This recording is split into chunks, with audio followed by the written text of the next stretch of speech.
There we go. Yes, turn off the phone. Hear me? I hear you fine. Okay. All right. So Thank now, you. the point of all this was so that I could see you as you stand from different positioning and notice any. Yes. Okay. So you want me to stand? Right. Stand and observe on your screen what the camera is showing me so that you can position yourself. Right, I watched this.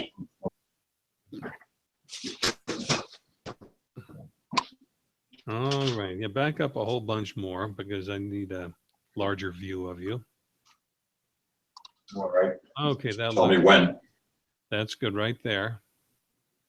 I'm going to set this All so right. it shows you and not me for the time being.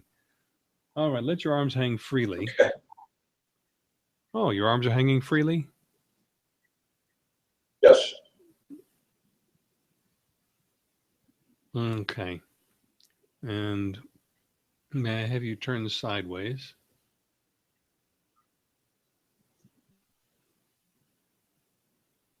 And now the other side.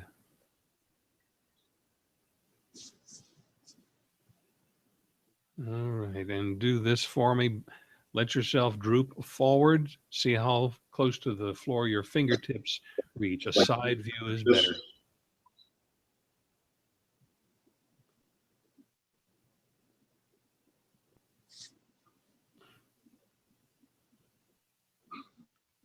Okay, yeah, the camera's aimed higher than I can see your feet. Your fingertips beat the ground? What's that? Do your fingertips? I can move the camera a little bit. Yeah, aim the camera down more. Ideally, I can see your feet. Okay, how's that? I'm looking to see how far. Well, I can't tell yet, but now I can see. Okay, that's just fine. Okay. Let yourself hang forward. Yeah, I can touch the floor. Okay. So your hamstrings are not particularly tight then. Yeah, but I can feel them. There's no question about that. Well, the big stream of motion, you will feel the stretch on the hamstrings. The question this is answering for me is, are you stuck halfway down or are you able to reach all the way to the floor? That shows me your hamstrings. No, I can reach all the way down. Right. Okay. And I see from your notes that you had an inguinal hernia surgery for the right side. Yes, about 10 years ago. And now you're experiencing the same thing on your left side. Yeah, and I mean, the here, I don't know, can you see me? Yes. The pain is like in these muscles right here. Uh-huh. You know, Okay. Well, that's not your adductors, and it's also not your rectus femoris, which is your front center thigh muscle. So would you turn your back to the camera? And with your hands just below waistline in back, press in at the center and maintaining constant pressure at the waistline, at the center, all the way at the center. That's not at the center. No, that's about 3 inches from center. Great. Okay, now while pressing in, stroke from center to the sides. Like this? Yeah, well, no, not like that because that's too fast. That's the general direction, but slowly enough that I can detect what's under your fingers. Okay, that's good. Start again from the center at the waistline. You're below your waistline. Keep coming up. Right here. There we go. That's where your SI joints are, sacroiliac joints. Okay. Press in and slowly stroke to the side. Okay, and come a little higher and use the full flat of your hand, not just the fingertips. Okay, like that? Just about like that. And draw outward.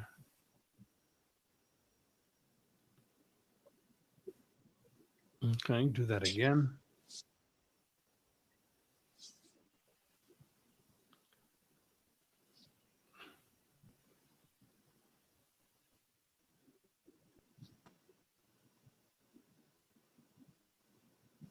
Mm.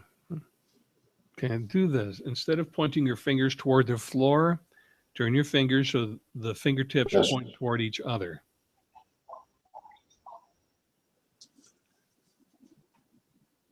Like that. Mm-hmm. And again, below, just at the waistline. You're at your mid-back right now. Go down to your waistline.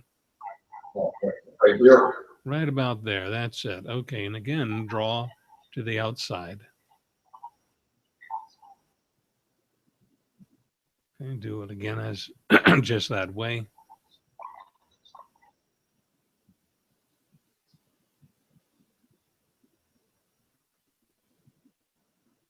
Now, have you noticed under your fingertips the feeling of a couple of bumps left and right? Yeah, right here.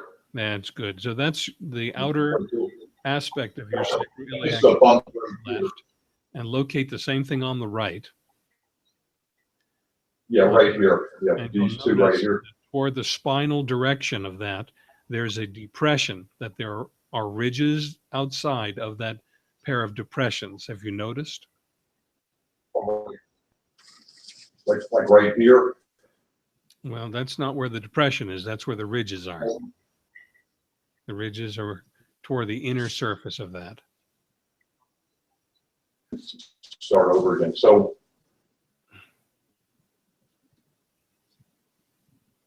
like right in There here. you go. That's it. And find the corresponding right Whoa, side. yeah.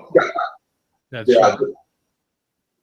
Yeah, there's nothing on this side, and there's just a depression right here. Okay, so that looks like your left sacroiliac joint There's is a big time depression right here. yeah. Yes, I see that. Looks like your left side is far deeper than your right. And if you're sore on the left, and there's to your touch a depression, Yeah. then okay, that indicates that your sacrum is twisted from its square position between the left and right pelvic Okay. bones. And Okay. that would commonly does cause groin symptoms. What you touched was not your inguinal ligament. Okay. What you touched was the region of the psoas muscle tendons there.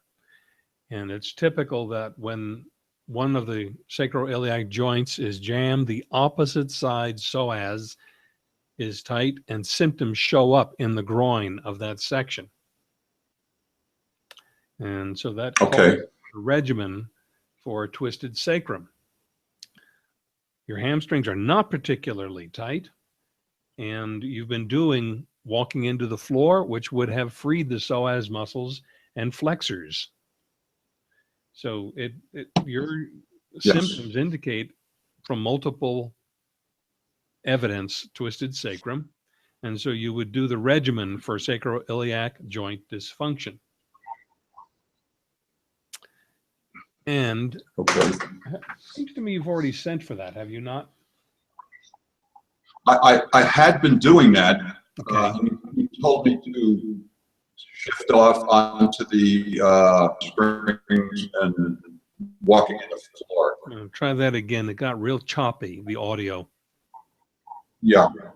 I had been doing the SRAM, and you told me to shift off of that, them hamstrings, the walking in the floor. Right. And so that's what I did. I've been doing that for the last few weeks. Okay. Well, that's based on the information that I had, not the information I now have. So it sounds like you could be doing that regimen in earnest from beginning to end, and that will square your sacrum. Okay. Will alleviate those kinds of symptoms.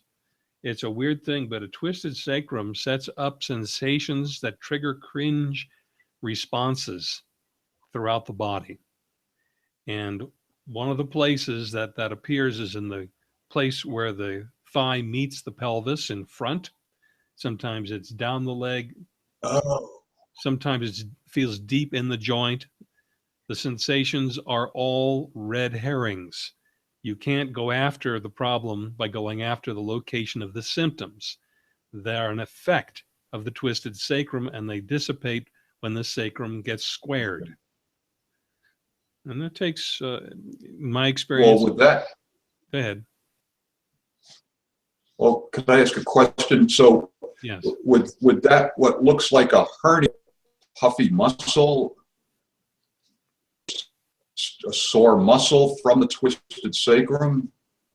Soreness, yes. Puffiness, I've not seen it in myself or others, but weird sensations like numbness down the front of the leg and burning sensations, those things are common, but puffiness, no. And with a hernia, generally the pull of the tissue where the hernia is produces a visible and palpable distension of the tissue. And that may have been in addition to the other. Would the SI program address that? Well, it might. It's not something I've seen before. I've seen, again, the sensations in those areas occur, but I haven't seen a physical herniation occur from a twisted sacrum. But if that could have been from another situation altogether, but the symptoms you're describing and what we saw from your self-examination, those all point to the twisted sacrum, and so it would call for doing that. And that also involves the walking into the floor exercise from Freer's psoas and hamstrings. It's all part of the regimen anyhow. And I was actually thinking to give you the exercise to free hamstrings when you called. I was searching for the link. It happens to be in the regimen already. Okay. Okay. Along with other moves that are relevant to that region. So it just sounds like that's what you do. Okay. So the pain I have in that inguinal area is probably coming from the SI being. Yeah. Now, the other thing is, just to be rigorous about language here, the inguinal area is the front surface of that hip bone. But the sensation of a taut psoas muscle comes from the inner surface of that pelvic bone, not the front, but within the abdominal cavity. And people might confuse that region with the inguinal region because they're neighbors. Okay, I probably am. Yeah. Okay, all right. And so it's probably. Go ahead. So it's probably the psoas muscle in the front there that's causing that bump because it's the twisted sacrum. Well, I haven't seen the bump yet, so perhaps while we have some time left, stand again on camera and see if I can detect anything visually, the difference between the left and the right sides at the inguinal line. Where it is right here. I mean, this is like the area, and it's right here. Yeah, that's not the inguinal. That's not the inguinal line. That's a location that people experience pain, at which they experience pain when the sacrum is twisted. If you press back again, this okay, right where your left hand is, here. Yeah, you'll feel further. Yeah. You'll feel a bony protuberance under your goes left. Deeper. That's right. That's right. Yeah. That region. That's where the protuberance is. Okay. Well, I can't see any evidence of a hernia there, although clothing might cloak a hernia. I can usually see through clothing, but not hernias. And but what you touched on yourself when you placed your left side, you'll feel the bony protuberance under your left knuckles. Yes. Yes. Yes. All right. So that's. And if the pain is on top of that bony protuberance. Oh, it's on the front of the protuberance itself, not at the soft place where it depresses in. Yeah. Because you're touching, where you're touching there is just south of the protuberance itself. Right. Yeah. Here. Well, here it is. Right. It's like right here, the protuberance. Yeah. That's typical of a twisted sacrum. So that sounds like what's going on. And the pain will also go like this way, deeper into the muscle. Uh-huh. Is that part of it too? I'm not sure. And I also have some pain, like where the leg hits the thigh over here. Yeah. Again, that's typical of a twisted sacrum. Okay. All right. So that's what it sounds like you've got going there. And it would just be a matter of running through the regimen and cycling through it as needed until the symptoms fade out. Okay. Well, could I ask you a question on that? Because it said to, when I did that through the SI program, you get to the end, and then you start from the end to go back to the beginning. Yes. And then you come back down to the end again. Right. It's kind of like and then do you jump off and do the steamroller goes back and forth to smooth out the asphalt. What we're working with here is a similar thing. The patterns of tension tend to extend throughout the person. And when you change something further down the chain of effects, something has not yet been changed that would tend to call the old pattern back into existence. So we chase it back and forth like a puddle of mercury. Okay. We ream it out. We go back and forth and produce successive changes in a proportional way to each other. We don't want anything to get too far ahead of anything else. So how much should I go back and forth through the SI program till it's fixed? You do it until you've cleaned up the situation. Some people it occurs fairly quickly, and others, depending on the severity of their condition, take longer. Okay. So it's open-ended then. I just have to keep doing it till it's fixed, basically. Right. Well, we do anticipate successive changes of sensation. Each time you go through an exercise, you would feel different after than before. But different exercises reach different places in us. Okay. And at the end of the SI program, when you've completed the program, you could go into the cat stretch or the 5-pointed star. Is that correct? The 5-pointed star, yes. But hold off on that till I've gone back and forth through the SI program and worked this all out. You know, the work this all out is the operative phrase. When you get substantial improvements of the symptoms to the point where maybe you've plateaued, then you go to unit 3 and work through the 5-pointed star. And in reading the regimen, you'll see that if symptoms resurface doing the 5-pointed star, it means you just needed more of unit 2. Okay. And last question, what about like outside kind of exercises like yoga or walking or things like that? Can I do that parallel to the SI program? Walking, yes. Yoga, no. Yeah. Yeah, I agree with the yoga, because actually a week ago, I went to a restorative yoga class,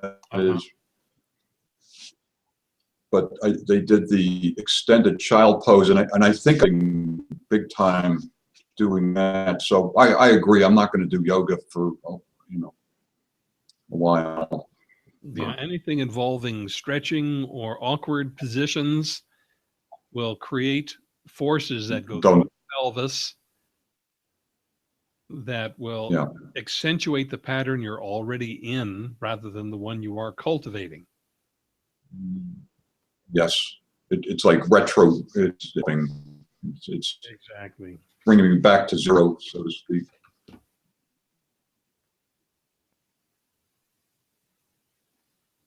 Okay, and on the walking, those YouTubes where you demonstrate those 2 types of walking. Yes. And I've been doing that at the YMCA for like 20 minutes at a clip, and that seems to be nice. Yeah, it's good for integrating the changes. I found it invaluable. When I was in the thick of it, I would do a practice. Invaluable. And then I go out and do the walk, and I said, wow, this is pretty important to myself. Okay. Otherwise, I wouldn't have gone through the trouble of going through the videography of the old Scottish geezer's walk and the magnetic walk. I would have just said, take a walk. But those particular patterns of organizing effects. Yeah. I'm 2 Yeah. minutes before my next call, so we had best Okay. get complete. Okay. All right. Okay. Well, yeah, you've given me with, and I'll get on the SI program, and you want me to just get back with you in a week or two or whatever, and give you a work it. That would be fine. And the other option is just to get into a formal coaching relationship in which we can connect every few days if necessary. Yeah. And I will send you the link to this Hangout, which is different from the original one I sent you, so that you can replay this. Okay. And now I had best get moving. I'm now less than a minute for my next person. Okay. All right. I think I'm good, Lawrence. I could just go with this SI program and run with it, and I'll just give you a call and go from there. But excellent. I really appreciate it. All right, then. I'm glad we got all this I'm glad. working. Holy smokes. All right. I'll talk to you then. All right. Well, thank you very much. All right. Okay. Bye now. All right. Bye-bye.